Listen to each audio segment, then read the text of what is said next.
अगर आप भी अपने पैसे को सही जगह इन्वेस्ट करके अपने पैसे को बढ़ाना चाहते हैं तो ये वीडियो आपके लिए बहुत इंपॉर्टेंट है।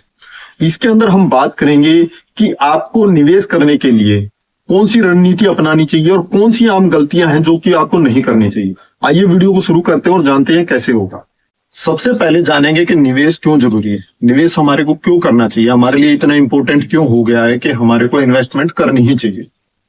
सबसे पहला आता है इन्फ्लेशन। इन्फ्लेशन का मतलब है महंगाई। महंगाई जिस रेट से बढ़ रही है वो हमारे पैसे को खाते जा रही है। अगर आप बैंक के अंदर 1 लाख रुपया रखोगे और महंगाई दर जो है 8% से बढ़ती रही तो उसकी वैल्यू 15 साल के बाद में 22,000 रुपये रह जाएगी। आप सोच लो कि आप मैंने बैंक के अंदर पैसा डाल रखा है लेकिन उस पैसे की वैल्यू कम हो जाएगी, उसकी परचेजिंग पावर कम हो जाएगी। तो इसलिए महंगाई से जो बचना है, महंगाई से बचने के लिए आपको इन्वेस्टमेंट करनी जरूरी है। अब हो क्या रहा है आपके साथ में, आप एक सैलरी कमाते हो 20, 30, 50 हजार रुपए और आप 10 साल से कमा रहे हो और महंगाई भी 10 साल से बढ़ रही है। आपका इंक्रीमेंट 10% बढ़ रहा है, महंगाई 8% बढ़ रही है, तो 2% का ही फर्क बचता है।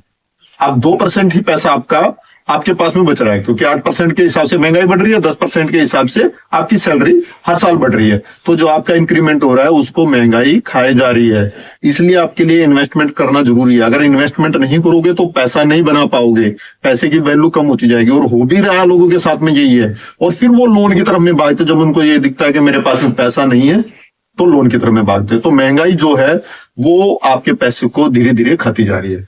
अब दूसरी चीज क्या है कि फाइनेंशियल फ्रीडम। फाइनेंशियल फ्रीडम आज की डेट में बहुत इंपॉर्टेंट हो गया। आपके पास में कोई ना कोई सोर्स ऑफ इनकम होना चाहिए। आप काम करो या ना करो, आपको एक रेगुलर इनकम आती रहनी चाहिए। वो कैसे हो सकता है, जब आप फाइनेंशियल फ्रीडम के लिए प्रिपेयर हो जाओगे। आज की डेट में बहुत सारे यंग लोग हैं वो ये सोचते हैं कि मैं 10 साल के बाद में मेरे को जॉब नहीं करना है, 10 साल के बाद में मेरे को काम नहीं करना है, मैं काम नहीं करूंगा और मेरे को एक रेगुलर इनकम लाइफ टाइम आती रहेगी। फाइनेंशियल फ्रीडम वो है कि आपको कुछ भी ना करना पड़े और एक इनकम हर महीने आपके अकाउंट में आ जाए, तो वो फाइनेंशियल फ्रीडम है। तीसरा, वेल्थ क्रिएशन। आप अपनी वेल्थ को बढ़ाना चाहते हो, आप ये चाहते हो कि मेरा पैसा बढ़ जाए, वेल्थ क्रिएट हो जाए। आपका कोई टारगेट हो सकता है, आपको 10 करोड़, 20 करोड़, 100 करोड़ बनाना है, तो वो वेल्थ क्रिएशन का टारगेट आप पूरा कर सकते हो। इन चीजों के लिए हमारे को निवेश करना ही चाहिए। अब बात करते हैं कौन से ऐसे ऑप्शन अवेलेबल हैं जहां मैं इन्वेस्ट कर सकता हूं और अपने पैसे को बढ़ा सकता हूं। सबसे पहला ऑप्शन आता है म्यूचुअल फंड। म्यूचुअल फंड में आप इन्वेस्टमेंट कर सकते हो। इसके अंदर 2 मेथड आते हैं। पहला मेथड आता है SIP, आप SIP के थ्रू कर सकते हो। दूसरा मेथड आता है लमसम। तो ये दोनों ही मेथड है जिनको आप यूज कर सकते हैं। SIP के अंदर क्या है कि कोई भी आप एक अमाउंट फिक्स कर लोगे, 1000, 2000, 10,000, 25,000, वो आप हर महीने सेव करोगे, हर महीने वो इन्वेस्टमेंट हो जाएगा, डिफरेंट कंपनीज में इन्वेस्ट हो जाएगा। जब आप SIP करते हो तो ये 50 कंपनीज में इन्वेस्ट होता है, 50 डिफरेंट सेक्टर में इन्वेस्ट होता है। आपके सेक्टर डिफरेंट हो जाते हैं, आपकी कंपनी डिफरेंट हो जाती है, तो आपका जो प्रॉफिट है मिनिमम 12% से लेके 20% तक आपका पैसा ग्रो हो जाता है। सेम ऐसे ही अगर आपके पास में लमसम पैसा है, बड़ा पैसा है, 1 लाख, 2 लाख, 10 लाख रुपए, तो आप इसमें लमसम इन्वेस्ट कर सकते हो। और लमसम के लिए आपके पास में पैसा नहीं है तो आप SIP कर सकते हो, एक स्मॉल अमाउंट से कर सकते हो। दूसरा ऑप्शन आता है कि शेयर मार्केट। शेयर मार्केट एक अच्छा मीडियम है। आज की डेट में हर कोई इन्वेस्टमेंट कर रहा है, आप जिसको भी देखोगे वो ट्रेडिंग में कूदा हुआ है। लेकिन इसके अंदर क्या होता है कि आप जॉब करते हो, बिजनेस करते हो, आपके पास में इतना टाइम नहीं होता कि मार्केट को आप एनालाइज करो, मार्केट किस ट्रेंड में जा रही है। तो ये आपके इमोशन को जो है, आप अपने इमोशन को कंट्रोल नहीं कर पाओगे। और यहाँ पे शेयर मार्केट से पैसा कमाना आसान है, इजी है, लेकिन 99 लोग फेल हो जाते हैं। वो क्यों फेल हो जाते हैं कि उनके पास में स्किल सेट नहीं होता, वो नॉलेज नहीं होती है और मार्केट ट्रेंड को समझना बहुत मुश्किल है। तो म्यूचुअल फंड में क्या होता है कि यहाँ पे आपका जो पोर्टफोलियो वो प्रोफेशनल लोग मैनेज करते हैं, यहाँ पे सेल्फ मैनेज करना पड़ता है। 99% लोग जो हैं वो फेल हो जाते हैं पैसा बनाने में। फिर एक ऑप्शन आता है हमारे पास में FD। आप FD कर सकते हो। FD में आपका जो रिटर्न आता है वो 6 से 7% का रिटर्न आता है। बट ये महंगाई को बीट नहीं कर सकता क्योंकि महंगाई बढ़ रही है 8% के हिसाब से, तो आपका पैसा उतना नहीं बढ़ता जितना कि बढ़ना चाहिए, जो कि आपको ग्रोथ देता है। आप गोल्ड और सिल्वर के अंदर इन्वेस्ट कर सकते हैं, फिजिकल गोल्ड में भी इन्वेस्ट कर सकते हैं और डिजिटल गोल्ड में भी इन्वेस्ट करते हैं। तो दोनों ऑप्शन अवेलेबल हैं। तो इसके अंदर क्या होता है, जैसे जो आपका डिजिटल गोल्ड होता है वो सोवरेन गोल्ड बॉन्ड आते हैं, उसके अंदर आप इन्वेस्ट कर सकते हो। रिटर्न एक फिक्स आता है, 7 से 8% का रिटर्न ये आपको दे देते हैं। प्रॉपर्टी के अंदर जो है, प्रॉपर्टी के अंदर भी आप इन्वेस्ट कर सकते हो, लेकिन प्रॉपर्टी के अंदर जो है आपके अगर रियल कैलकुलेशन लोगे तो 4% का ही आपको रिटर्न आता है, इससे ज्यादा का रिटर्न नहीं आता, क्योंकि उसके साथ में आपके एक्सपेंसेस बहुत होते हैं। हर साल आपको पेंट कराना पड़ेगा, वो हर साल आपको व्हाइट वॉश कराना पड़ेगा, हर साल हाउस टैक्स भरना पड़ेगा। तो बहुत सारे ऐसी चीजें हैं जो कि उसके अंदर हिडन एक्सपेंसेस आते हैं, जो कि आपको पे करना पड़ते हैं। जब रियल कैलकुलेशन करते हो तो 4% का ही रिटर्न उसके अंदर आता है। अब बात करते हैं निवेश करने के लिए आपको क्या रणनीति अपनानी चाहिए, जिससे कि आपको पैसा भी बनेगा और आपको फायदा भी होगा। सबसे पहले आपका फाइनेंशियल गोल क्लियर होना चाहिए। फाइनेंशियल गोल का मतलब ये है कि आप जो इन्वेस्टमेंट कर रहे हो वो कितने टाइम पीरियड के लिए क्या है। हो सकता है आपका शॉर्ट टर्म गोल, हो सकता है आपका मिड टर्म गोल, हो सकता है आपका लॉन्ग टर्म गोल हो सकता है। तो अपने गोल को पहचानिए। जब भी इन्वेस्टमेंट करो आपका गोल क्लियर होना चाहिए। मेरे को इस चीज के लिए पैसा चाहिएगा। मार्केट ऊपर जाएगी नीचे जाएगी तो वो गोल मेरा फिक्स है, आपको सिर्फ इन्वेस्टमेंट करते रहना है। हो सकता है आपको, अगर शॉर्ट टर्म गोल की बात करता हूं, हो सकता है आपको कार खरीदनी है। मिड टर्म की बात करता हूं, हो सकता है आपको बच्चे की एजुकेशन के लिए, हायर एजुकेशन के लिए 10-20 लाख 50 लाख की जरूरत पड़े। हो सकता है आपकी बच्चे की शादी के लिए आपको पैसे की जरूरत पड़े। तो ये आपका मिड टर्म गोल है, जब आपको पैसे की रिक्वायरमेंट रहेगी तो अपने गोल को, टारगेट को लेके आप इन्वेस्टमेंट कीजिए। हो सकता है आपका लॉन्ग टर्म का गोल हो कि मेरे को रिटायरमेंट में, जब मैं रिटायर होऊंगा, मैं 1 लाख रुपए कमा रहा हूँ, 1 लाख रुपए की इनकम मेरे को लाइफ टाइम मिलती रहे। तो ये आपके गोल होने चाहिए। फिक्स गोल, अपना गोल फिक्स करके चलिए कि मेरा लॉन्ग टर्म शॉर्ट टर्म का क्या गोल है। दूसरा, रिस्क सहने की क्षमता। आपको पता होना चाहिए कि मैं कितना रिस्क ले सकता हूँ।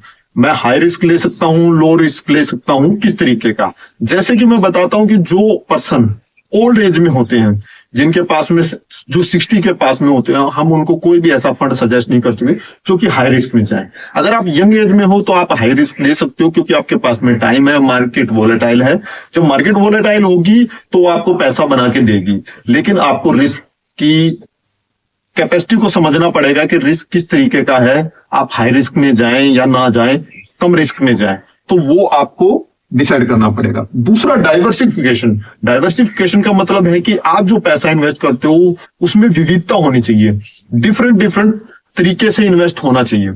एसआईपी का फायदा क्या होता है? एसआईपी के अंदर जब आप पैसा इन्वेस्ट करते हो, जैसे मैंने बताया था कि आप 500 इन्वेस्ट करो चाहे 5 लाख इन्वेस्ट करो, वो इंडिया की टॉप 50 कंपनियों में जाएगा, कंपनीज में, और आगे 50 सेक्टर में इन्वेस्ट हो जाएगा।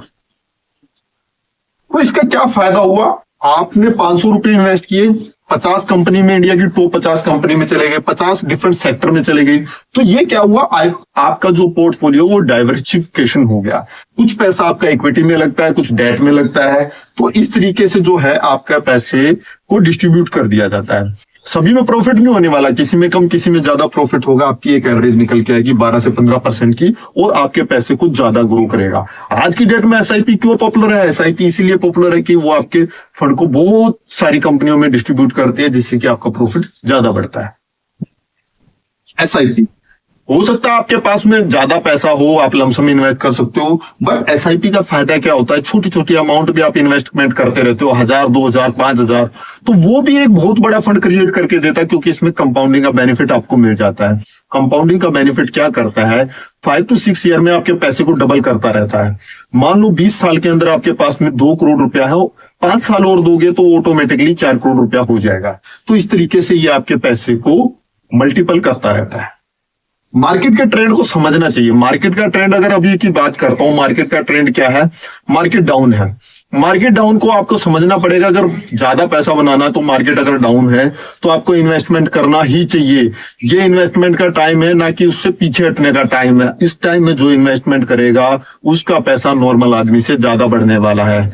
तो इस टाइम में आप अपनी एसआईपी बढ़ा सकते हो, अपना लमसम बढ़ा सकते हो। तो मार्केट के ट्रेंड को हमेशा ध्यान रखना चाहिए। आपके पास में कोई ना कोई एडवाइजर होना चाहिए जो आपको एडवाइस करे कि आपको क्या करना है, क्या नहीं करना है। तो इस तरीके से अगर आप सही रणनीति से निवेश करोगे तो डेफिनेटली आपको फायदा होने वाला है। बात करते हैं कुछ आम गलतियां जो हम हमेशा करते हैं इन्वेस्टमेंट के टाइम पे, उनसे हमें बचना है। तो वो कौन सी गलतियां, उनको भी एक बार जान देते हैं। बिना रिसर्च के इन्वेस्टमेंट ना करें। जब भी लोगों के पास में पैसा आता है तो उन्हें एक बैंक दिखता है, बैंक में वो जाएंगे तो बैंक वाले उसको या तो इंश्योरेंस बताएंगे या एफडी बताएंगे, इसके अलावा कोई ऑप्शन बताने वाले नहीं है। तो थोड़ा सा रिसर्च करें। एफडी में जैसे मैंने बताया कि रेट ऑफ इंटरेस्ट आपका 6 से 7% का रहता है। आरडी में भी आपको जाने की जरूरत नहीं, उसमें रेट ऑफ इंटरेस्ट और भी कम रहता है। सुकन्या समृद्धि, कुछ लोगों को लगता है कि जैसे सुकन्या समृद्धि योजना जो आई थी तो इसमें 8.25% का इंटरेस्ट मिल रहा था और आपके माइंड में ये सेट हो जाता है कि ये इंटरेस्ट ही मेरे को मिलेगा। एफडी हो चाहे आरडी हो चाहे सुकन्या समृद्धि हो, इनका कोई भी रेट ऑफ इंटरेस्ट फिक्स नहीं रहता। जब भी रेपो रेट चेंज होती है इनका रेट ऑफ इंटरेस्ट चेंज हो जाता है। आप उन चीजों से अवेयर नहीं रहते। आपने 2 साल 3 साल पहले पढ़ा था कि उसका रेट ऑफ इंटरेस्ट इतना मिलता है और मूर्ख बन के आप इन्वेस्टमेंट कर देते हो और आपको बाद में पता चलेगा कि मेरे को तो पैसा उतना नहीं मिल रहा जो कि मैं सोच रहा था। तो ये होने वाला आपके साथ में कि आप जो सोच रहे हो उतना इंटरेस्ट नहीं मिलेगा। एफडी का जो रेट होता है, जितने टाइम के लिए आप एफडी करते हो, 1 साल 2 साल 5 साल, उतने तक का ही रेट ऑफ इंटरेस्ट फिक्स होता है। अगर आप एफडी वाले को ये कहोगे मेरे को 10 साल के लिए एफडी में ये रेट ऑफ इंटरेस्ट दे दो, वो कभी नहीं देगा आपको। क्यों? क्योंकि वो फिक्स नहीं होता, इंटरेस्ट चेंज होता रहता है। म्यूचुअल फंड में जो है रिटर्न वो 12 से 15% का आ जाता है। तो अपना रिसर्च कीजिए, ज्ञान लीजिए और रिसर्च के बेस पे इन्वेस्टमेंट कीजिए। कभी भी आप बिना रिसर्च के इन्वेस्टमेंट ना करें। इमोशन बेस्ड डिसीजन लेना, इमोशन बेस्ड डिसीजन का मतलब क्या है? कभी भी डरकर या लालच करके निर्णय ना ले, समझे चीजों को। म्यूचुअल फंड से बहुत लोग डरते हैं, डरने की जरूरत नहीं है, पैसा बना के देती है और प्रोफेशनल इसको हैंडल करते हैं तो आपको पैसा बनेगा। जैसे ही शेयर मार्केट का नाम आम आदमी सुनता है तो वो घबरा जाता है, डर जाता है। तो डरने की जरूरत नहीं है, म्यूचुअल फंड में पैसा डेफिनेटली बनता है। दूसरी चीज, कुछ लोगों को मैं आजकल देखता हूं, मेरे बहुत सारे लोगों से बात होती है तो वो क्रिप्टो करेंसी में इन्वेस्टमेंट करना चाहते हो। क्रिप्टो करेंसी में बहुत सारे फेक ऐप आए हुए हैं जो कि आरबीआई से ऑथराइज नहीं है और उसके अंदर आप इन्वेस्टमेंट करते हो तो कल को आप पैसा खो बैठोगे। तो उसमें क्या है कि वो लालच दे रहे हैं कि हम आपको साल का 72% इंटरेस्ट देंगे। तो इस तरीके के जो लालच, जहां पे आपको ये दिखता है कि बहुत पैसा आ रहा है तो समझ लो कुछ ना कुछ गड़बड़ होने वाली है, लालच दिख रहा है तो आपके साथ में फ्रॉड हो जाएगा। ट्रेडिंग के नाम पे भी आजकल बहुत सारे फ्रॉड हो रहे हैं कि हम आपको टिप्स देंगे और आप अपना पैसा बहुत जल्दी क्विकली बढ़ा लोगे, तो उससे भी आपको बच के रहना, आपके साथ में फ्रॉड हो जाएगा कोई ना कोई। केवल एक जगह आपको इन्वेस्ट नहीं करना है। कुछ पैसा आपका म्यूचुअल फंड में इन्वेस्ट करो, कुछ गोल्ड में इन्वेस्ट करो, डिजिटल गोल्ड में या फिजिकल गोल्ड में, किसी में भी इन्वेस्ट कर सकते हो, कुछ प्रॉपर्टी में भी इन्वेस्ट कर सकते हो। जो हमारे लोगों के साथ में जो हो रहा है वो प्रॉब्लम क्या है कि वो जल्दी अमीर होना चाहते हो। जल्दी अमीर होने का जो रीजन है वही आपसे गलती कराता है। तो इस सोच को आप छोड़ दीजिए, आप लॉन्ग टर्म की ग्रोथ पे ध्यान दीजिए कि मेरा पैसा धीरे धीरे बढ़ेगा, वो आपको अमीर भी बनाएगा, आपको पैसा भी देगा, सारी चीजें होंगी। लेकिन आप ये सोचोगे कि मैं क्विक पैसा बना लूं तो आप कहीं ना कहीं आपके साथ में फ्रॉड हो जाएगा, आप लुट जाओगे। तो इस चीज से आपको बच के रहना है। टैक्स का बेनिफिट जरूर उठाना है। टैक्स जब भी हम इन्वेस्टमेंट करते हैं तो टैक्स को भी समझ लेने चाहिए। कुछ लोग अगर क्रिप्टो में इन्वेस्टमेंट करना चाहते हैं, 30% का टैक्स है। 1 करोड़ रुपया अगर आपने कमा लिया तो 30 लाख रुपए गवर्नमेंट के खाते में चला जाएगा। तो टैक्स को जरूर समझें, टैक्स का बेनिफिट उठाए। एसआईपी में जो है आप इन्वेस्टमेंट करते हो तो 80C के अंदर आपको टैक्स रिबेट मिल जाती है जो कि ALSS फंड पे होती है। तो टैक्स का भी बेनिफिट उठाइए, इन्वेस्टमेंट का भी बेनिफिट उठाइए और पैसा भी बनाइए। अब बात करते हैं कि स्मार्ट इन्वेस्टर कैसे बने। स्मार्ट इन्वेस्टर बनने के लिए सबसे पहले आपको डीमैट अकाउंट ओपन करना पड़ेगा। डीमैट अकाउंट ओपन करने के लिए डिस्क्रिप्शन बॉक्स में एक लिंक दिया हुआ है, वहां पे जाके आप अपना डीमैट अकाउंट ओपन कर सकते हैं या मेरी टीम की हेल्प ले सकते हैं। रेगुलर इन्वेस्ट करें और अपडेट रहें कि मार्केट में क्या ट्रेंड चल रहा है। अपनी जो इन्वेस्टमेंट है उसको रिव्यू करें, रिव्यू कराएं। एडवाइजर आपके पास में है तो उससे रिव्यू करा सकते हैं। एडवाइजर को रखें, वो आपको सलाह देगा क्या नहीं करना है, क्या करना है। अभी जो मार्केट का ट्रेंड चला हुआ है, मार्केट बहुत वोलेटाइल है, 85,000 से 73,000 आ गई है। तो मार्केट की इस ट्रेंड में अगर आपके पास में एडवाइजर होगा तो वो आपको सजेशन देगा, आपको गाइड करेगा, आपको क्या करना क्या नहीं करना है। नहीं तो पैसा बनाने के टाइम में आप मार्केट से आउट हो जाओगे और पैसा गंवाने के टाइम में आप मार्केट में आ जाओगे। तो लोगों के साथ में यही हुआ है, लोग एसआईपी बंद कर रहे हैं क्योंकि उनको नॉलेज नहीं है।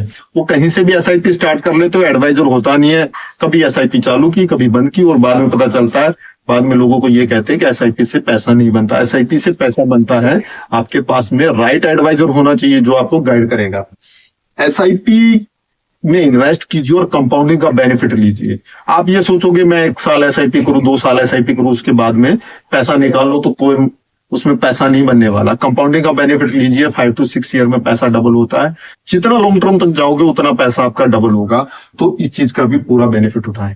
आपने ये सारी चीजें तो समझ ली, और आप भी अगर म्यूचुअल फंड में इन्वेस्टमेंट करना चाहते हो और म्यूचुअल फंड को अच्छे से समझना चाहते हो, तो मेरे साथ में आप 1-to-1 कर सकते हो। डिस्क्रिप्शन बॉक्स में एक लिंक दिया हुआ, वहां से आप मेरे साथ में 1-to-1 बुक कर सकते हैं और समझ सकते हैं कि आपको फ्यूचर में कैसे इन्वेस्ट करना है। और वीडियो से अगर आपको कोई इन्फॉर्मेशन मिलती है तो वीडियो को लाइक जरूर करें। आपका कोई क्वेश्चन है तो कमेंट करके जरूर बताएं, ताकि हम उसका आंसर आपको दे पाए। आज के लिए धन्यवाद।